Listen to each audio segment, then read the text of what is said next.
Welcome back to They Did What?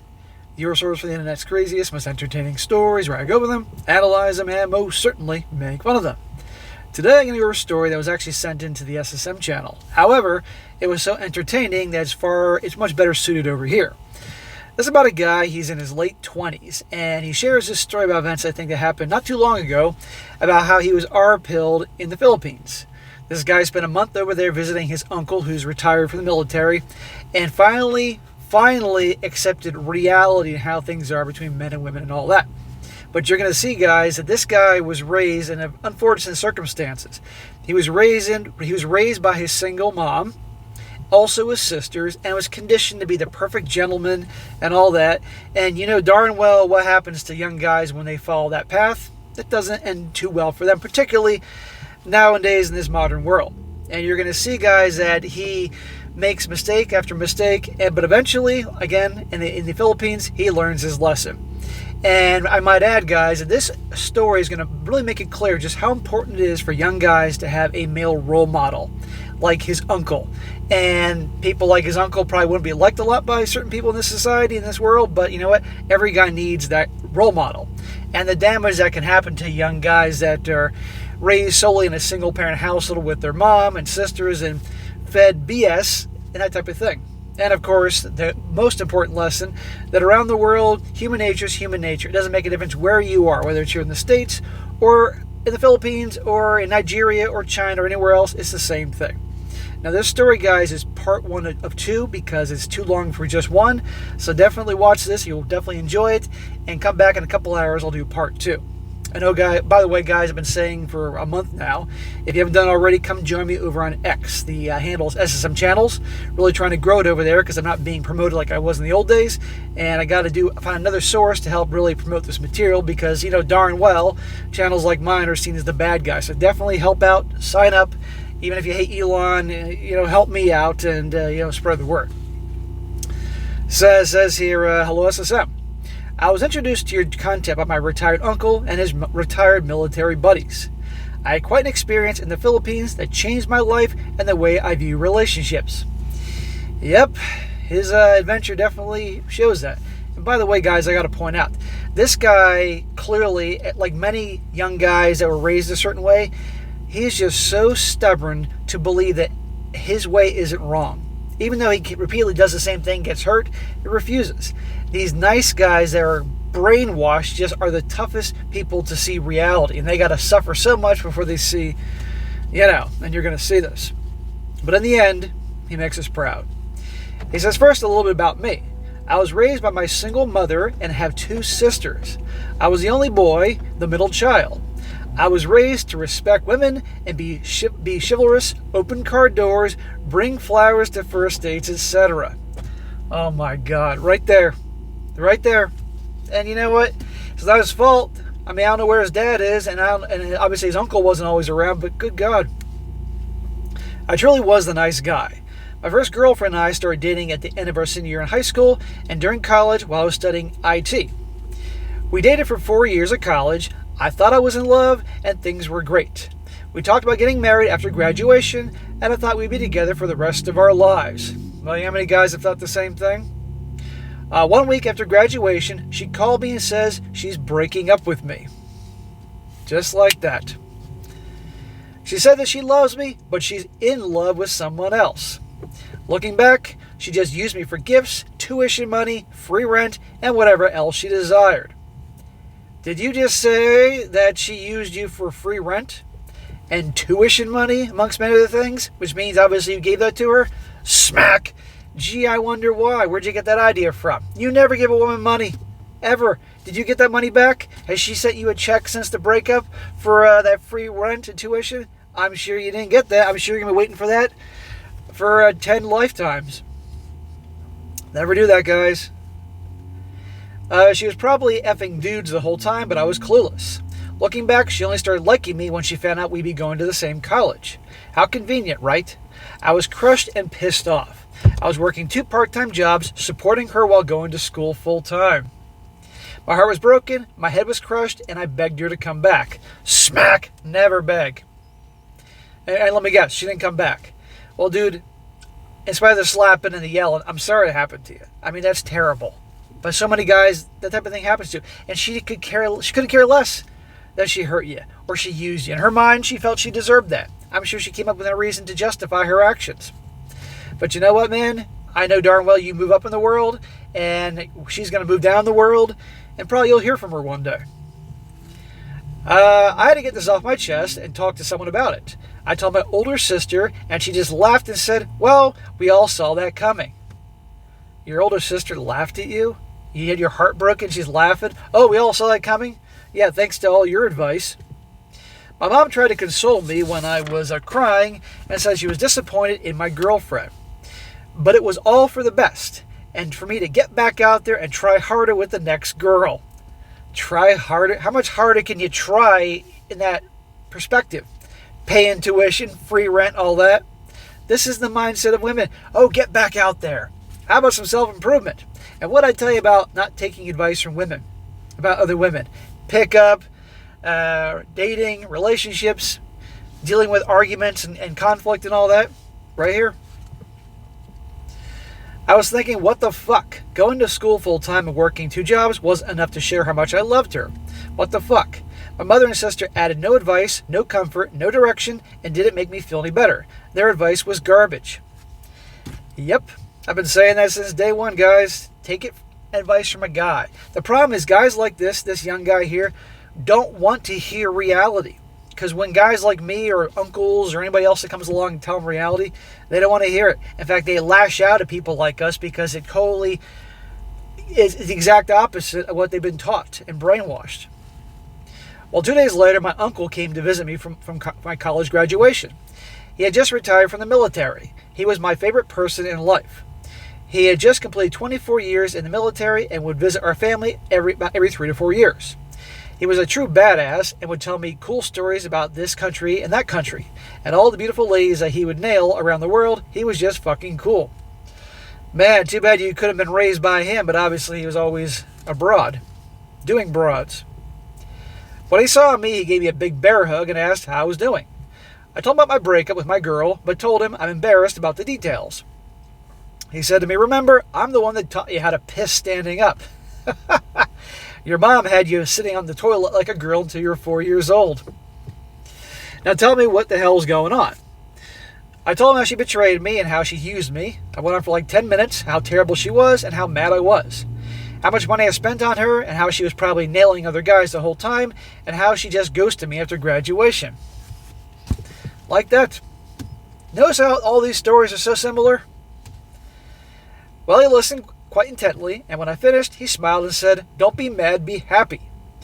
She saved you a lifetime of heartache and financial ruin because your nice guy ass would have married her. He's right. He said forgive her, but don't forget the lesson you've learned. Hell, if I were you, I'd send her a dozen roses every year on your anniversary with a card saying one thing, thank you. I laughed and thought to myself, I'm going to do just that. Yeah, sure. My revenge would be to thank her for leaving me and not ruining my life. I knew it would piss her off, and I couldn't wait to do that. Yeah, well, you were in that high. You were in the roller coaster of emotions. In that moment, you were feeling like yeah, I'll show her. And I'm sure you're probably crying the next day. But that's normal. Well, my uncle went on to say, you just graduated college, you're single, you're a good-looking guy. Now go kill it with your new career and forget about the girls. They will come to you when they see you are killing it in life. Now focus on your career. He also said he was moving to the Philippines to retire and that I could come visit him anytime if I wanted to, and I said okay. Well, everything your uncle said was accurate. You're a young guy, you're good looking, you got your life ahead of you, you're smart. Go kicking butt in the world and they will notice. The problem is, if you don't change your nice guy, pushover doormat ways, the next girl's going to treat you the same way as your ex. But do you think this guy learned right away? Well, fast forward 4 years. After graduation, I landed a sweet job with a global IT consulting firm. We handled Fortune 500 companies, and since I was single, I volunteered for any assignments that offered travel. This gave me a wealth of experience and knowledge and a great reputation with the clients. Awesome, dude. Awesome. Bust your ass, be on your grind. After 4 years, I was promoted to senior project manager and focusing on data center design and build-outs, data center migrations, and trading floor migrations for the investment banks. I was killing it. Data centers, huh? There you go. Well, during this time, girls started to hit on me.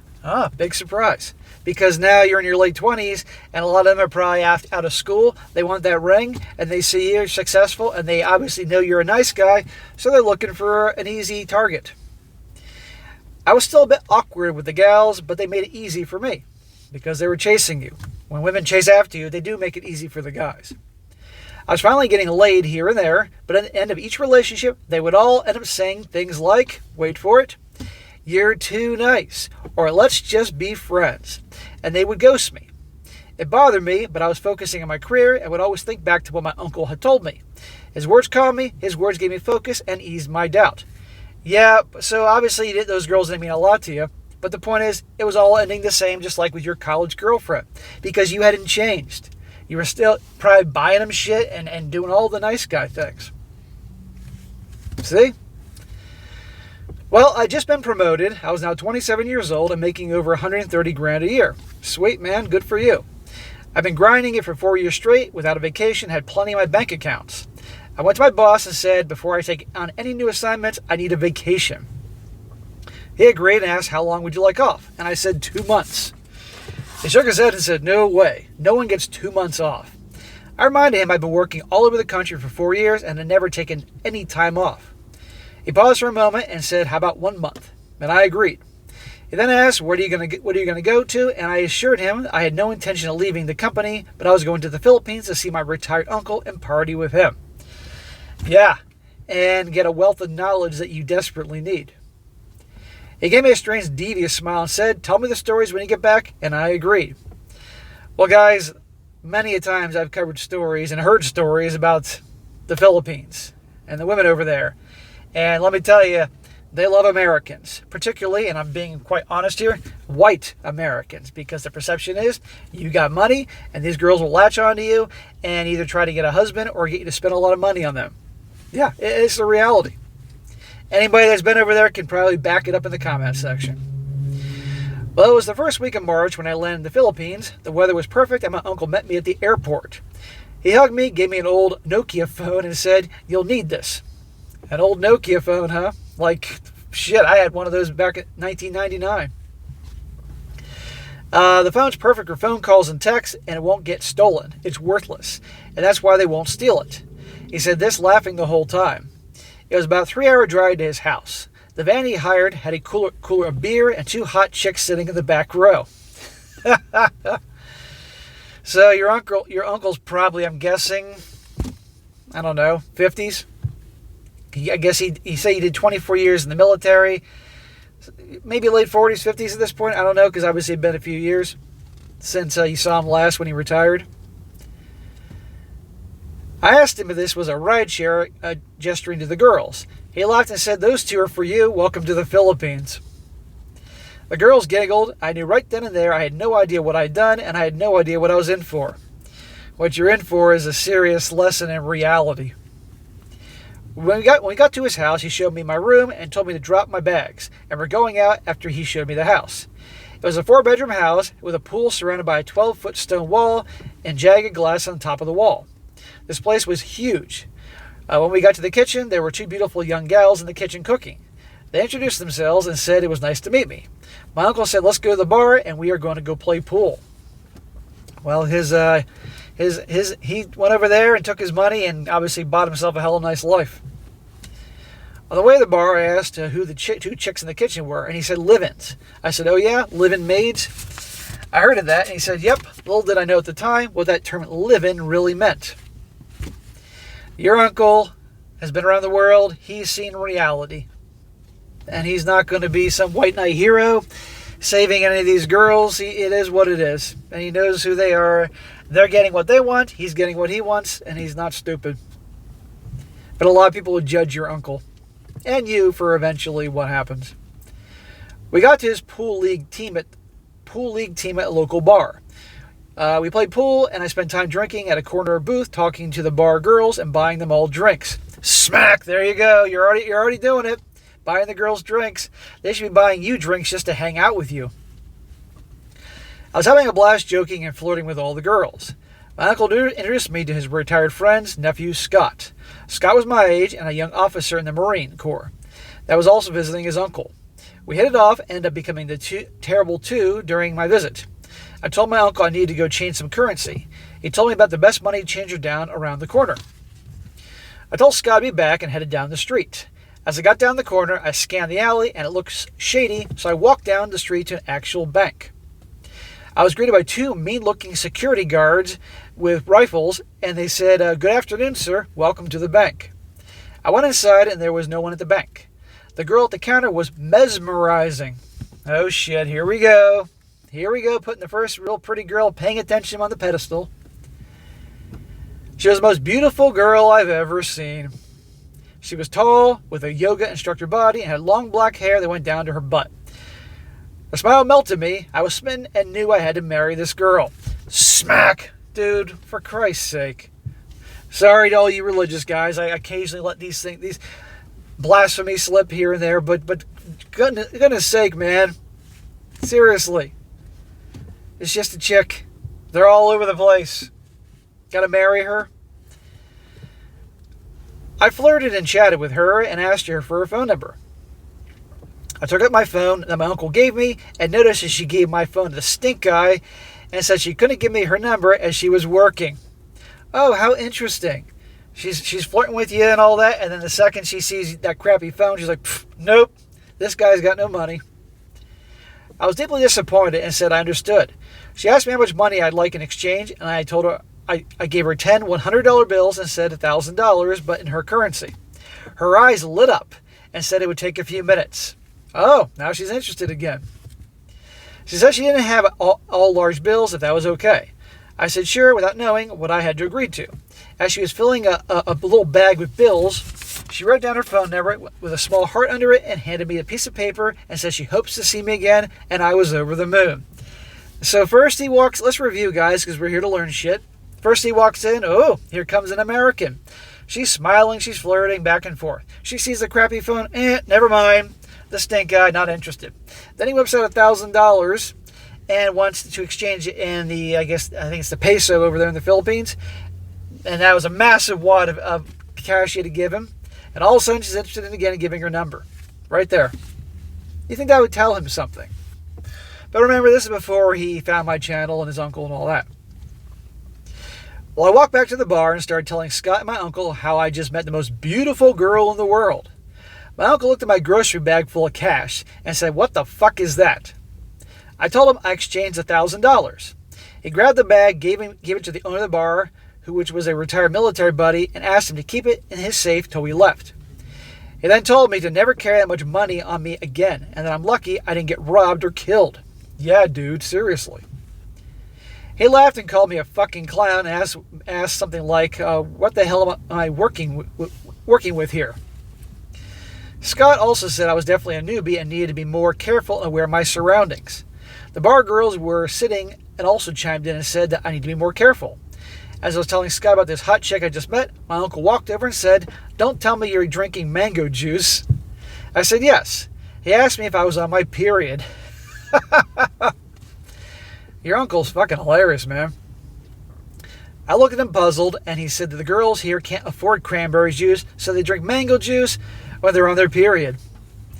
Well, all the girls laughed and said, yeah. My uncle then told the girls to bring me an SML. Then said, no, bring him a Red Horse, big bottle, and never bring me another mango juice. The girls laughed and said, yes, sir. Scott and I continued to joke around, play pool, and flirt with the girls. Fast forward about 4 hours, and I realized I had drank about 6 to 7 of these Red Horse beers, and I was feeling better than I had felt in my life. Yeah, because you were trashed. But that's okay. Well, Scott got up and said, I'll be back in a few minutes. I realized that he had done that a few times and just thought that he was going to take a piss in the CR. When he got back, I asked him where he went. He said, short time room. I said, what's that? And he said, really, dude? You need to wake up. He was taking a bar girl into a back room for some fun time. I said, holy shit, you can do that here? He laughed and said, well, one in Rome. Dude, you're in the Philippines.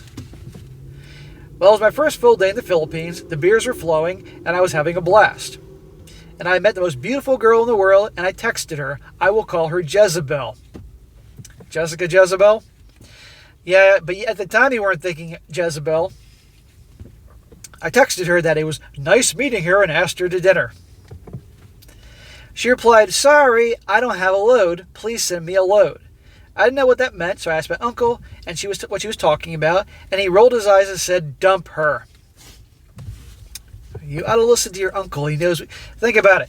Your uncle lives there for a while. He's a man of the world. He knows what's going on there. But of course, this young guy thinks he knows better. Okay. He then explained to me that the prepaid phone card credits on my phone could be transferred to her so she could call and text for free. He then laughed and said, don't do it. I said, what the hell? It's only 500 pesos. And I transferred her the money. By the way, 500 pesos compared to American dollars is like nothing. Jezebel replied instantly and said she'd meet me in an hour at the mall after work, and there was a nice cafe there where we could talk and get to know each other, and I was ecstatic. My uncle came over and said, we are going to the VFW for a retirement party, and he wanted to introduce me to his VFW buddies. He said it'll get crazy and we'll have dinner there. I said I couldn't go and explained that I had a date with a super hot Jezebel. Obviously, I didn't say Jezebel at the time. He just laughed and said, you'll learn, and to text him later after she milked me for every dime in my pocket. Scott was roaring laughing too and said if she doesn't fuck me in the first date, she'll fuck someone else. I smirked and said, okay, we'll see. Yeah, we'll see. So what I say about the nice guys who just are so set in their ways, think they know everything and refuse to change, what happens to them? Well, we all know what happens to them. But in this situation, our guy here will eventually learn. So guys, I'm going to stop here because we're at 21 minutes or so, something like that, and come back in 2 hours for part 2 where this guy learns reality. And let me tell you, it's pretty darn funny. And this guy's born again after his experience with Jessica Jezebel and teachings from his uncle and all that. And I think you definitely will enjoy how this turns out. See you then.